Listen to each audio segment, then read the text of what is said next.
ভগবান বিষ্ণু 10টি অবতার নিয়েছিলেন পৃথিবীর ধর্ম রক্ষা করার জন্য এবং অধর্মের বিনাশ এবং সাধুদের রক্ষা করার জন্য।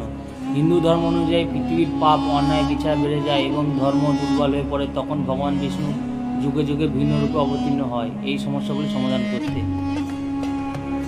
প্রথম অবতার রূপে নিয়েছিল মৎস্য অবতার, মুনিদের জীবন ও রক্ষা ও জ্ঞান সংরক্ষণ করার জন্য এবং পৃথিবীকে একটা মহাপ্রলয়ের হাত থেকে বাঁচিয়েছিলেন।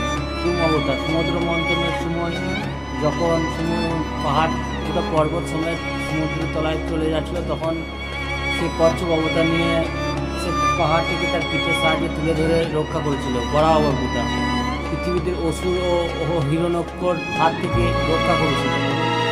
4 নৃসিংহ অবতার, ভক্ত প্রহ্লাদকে রক্ষা করেছিল হিরণ্যকশিপুকে বধ করে।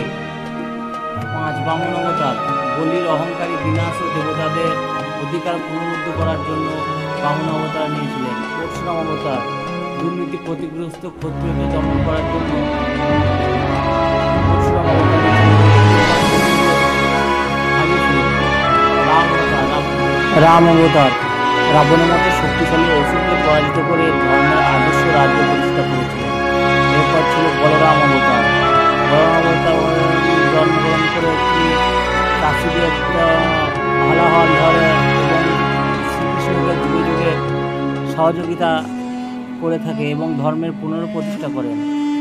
এরপর ছিল বৌদ্ধ অবতার, অহিংসা, জ্ঞান ও মানবতার শিক্ষা দিতে বিষ্ণুর অবতার বলে কিছু পুরাণে বর্ণিত আছে এবং এটাই ছিল বৌদ্ধ অবতার। কথিত আছে 10 অবতার কল্কি যুগ। তিনি ঘোড়ায়, সাদা ঘোড়ায় চেপে আসবে, হাতে খড়গ নিয়ে, এবং সমস্ত দুষ্টদের দমন করবেন এবং